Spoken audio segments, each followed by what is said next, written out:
pay very close attention to what Allah subhanahu wa ta'ala is saying to us. That when a tyrant feels invincible, when a tyrant feels like they have the devices and the tools to be able to penetrate and to be able to create harm in multiple ways, and does not see a pathway to accountability, that Allah subhanahu wa ta'ala is telling you that they will ensnare themselves in the same way that I mentioned as Zayyat, ensnaring himself. That they will actually be creating the infrastructure and the plan and the plots that will lead to their ruin and their destruction, and that is as much a promise of Allah subhanahu wa ta'ala as anything else that Allah Azza wa Jal has already promised. And subhanAllah, as you're watching the Polish terrorist Benjamin Netanyahu speak with such pride and that snickery and that joy and that glee that we figured something out, and the Mossad is able to build an entire secret drone base in another country without anyone paying attention. As you watch that sense of invincibility, wallahi, this ayah just kept coming to my head. Because how much is Allah subhanahu wa ta'ala sowing within what they are building of their plots that is beyond their sight, of His makr over their makr, of His plot over their plot. How much is being devised on the inside of what they are devising that they cannot see in a divine sense, that will eventually come to haunt them, that will eventually cause them to be engulfed by their own tyranny. And the scholars talk about this from a historical sense, that Allah Azza wa Jal does not let a tyrant ever ride their plot high for more than a qarn, for more than a century. Some of the scholars mentioned the 60 to 70 years or 100 years. And you think about it, that the plot always comes back to backfire.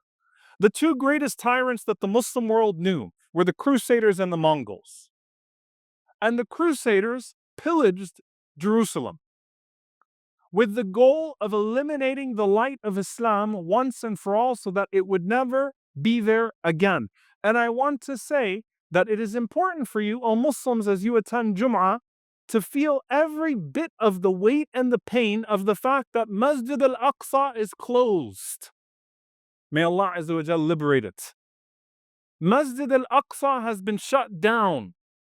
May Allah subhanahu wa ta'ala liberate it. Allahumma ameen. I want that weight to be felt by each and every single one of us. That there is not a single musalli that is being allowed in the first place that the Prophet ﷺ ever faced for salah at this moment. And the arrogance of your oppressor. The Crusaders thought that by pillaging and by destroying and by uprooting every semblance that they could of Islam in Jerusalem, that they would ensure that it never came back.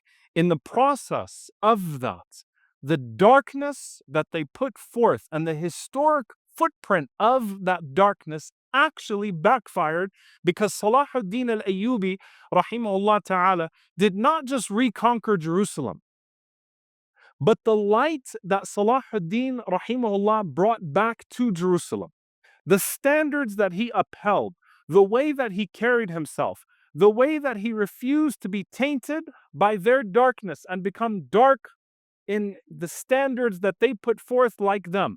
The way that Salahuddin rahimahullah entered into Jerusalem not only ensured the return of Islam to Jerusalem, but it ensured that we're still talking about it almost 1,000 years later. They lost the plot. They became a historical blueprint of evil. And Salahuddin rahimahullah ta'ala became the manifest blueprint of good. It was right within 100 years, within a qarn, that Allah subhanahu wa ta'ala foiled those plans of theirs. And if you were to say to the Crusaders, 50 or 60 or 70 or 77 years in to their oppression, that there was even the slightest chance that that would happen, they would mock you. They call you a lunatic. But Allah subhanahu wa ta'ala was carefully plotting as they were plotting. And they would be taken by the same infrastructure that they created, in the same way that the Mongols. It didn't even take 100 years. for someone from the offspring, a grandson of Genghis Khan, to actually embrace Islam, which is unheard of, the colonizer embracing the religion of the colonized. And suddenly, these people became students of the same structures that they destroyed. The same structures that they destroyed. The Mongol Empire, after wreaking havoc on the Muslim world, it wasn't 100 years. Within the same qarn, within that same 100 years, that Allah subhanahu wa ta'ala turned it all around. And if you were to say to someone within 30 or 40 years that makr, that plot, that plan would result in this, no one would have believed you. In fact, even a Muslim would have looked at you and said, the Mongols embracing Islam? They just finished stacking the skulls of the Muslims and destroying another 1,000 set of books and masajid. The Mongols embracing Islam? Are you serious? How does that happen? How does it all turn around? وَلَا يَحِيقُ الْمَكْرُ السَّيِّئُ إِلَّا بِأَهْلِهِ. That an evil plan always comes back to haunt only those who initiated it. That in the process of that plot, Allah subhanahu wa ta'ala plots something from within that the plotter cannot see, but the plotter will one day feel. In one of the narrations, Al-Hafid ibn Kathir rahimahullah ta'ala, his tafsir of this verse in Surah Fatir, there's a narration, an athar, that the Prophet ﷺ said, إِيَّاكَ وَالْمَكْرَ السَّيِّئَ. Beware of plotting evil. And that is indeed, first and foremost, a warning at a personal level for each and every single one of us. Beware of plotting evil. Because the Prophet ﷺ says, وَلَا يَحِيقُ الْمَكْرُ السَّيِّئُ إِلَّا بِأَهْلِهِ, that verily an evil plan will only come back to backfire against the one who plots it in the first place. But then he says in this athar that they have from Allah subhanahu wa ta'ala, وَلَهُم مِّنَ اللَّهِ طَالِبٌ, that Allah Azza wa Jal will send someone to pursue them, or that Allah will pursue them in the process. What does this mean, dear brothers and sisters? First and foremost, we do not operate within the confines of this dunya. Allah Azza wa Jal mentions, إِنَّ الَّذِينَ فَتَنُوا الْمُؤْمِنِينَ وَالْمُؤْمِنَاتِ ثُمَّ لَمْ يَتُوبُوا فَلَهُمْ عَذَابُ جَهَنَّمَ وَلَهُمْ عَذَابُ الْحَرِيقِ. That verily those who burn the believers, they will have the punishment of being burned as well. Whether that's in this life or the next, that's beyond us. But what that also means is that when you see an evil plot extending itself, and when you start to see the pathways of overcoming that plot close, that's where you renew your trust in Allah subhanahu wa ta'ala. Your trust is not in the military of any country.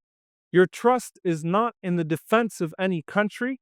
Your trust is not in the mechanics or the tools or the supports of anything else.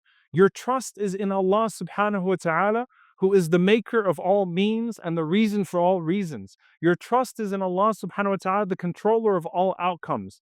You renew that trust in Allah subhanahu wa ta'ala.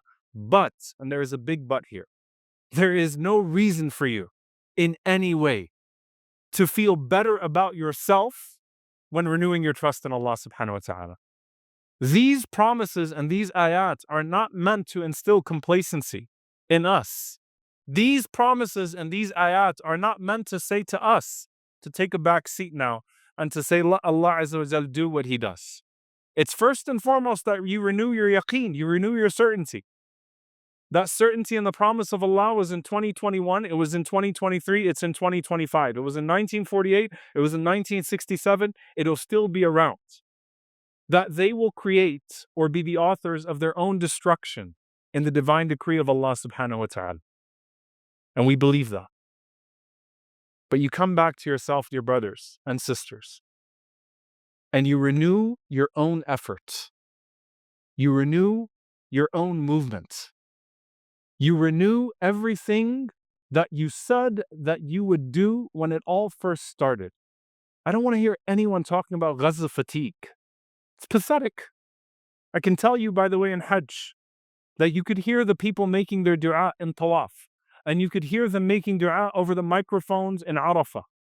And when anyone would get to the word Gaza, their voices would break, and their tears would flow. There is no such thing as Gaza fatigue. If our brothers and sisters are living it, then we have to keep at it. It's as simple as that. But I just want you to couch yourself in this ayah for a moment. That makr, that plot that is being extended, has holes in it that we cannot see, nor can they. وَلَهُم مِّنَ اللَّهِ طَالِبٌ. And even if history doesn't catch up to them, Allah subhanahu wa ta'ala will catch up to them. And even if it's not in this dunya, then it will be in the akhirah. And even if it's not in our lifetimes, then it will happen. And that trust has to be renewed in Allah Azza wa Jal. But don't you dare take a backseat right now. This is a time to increase, not a time to fall into despair. This is a time to renew our intentions, to renew our trust, to renew our efforts, not a time to take a backseat.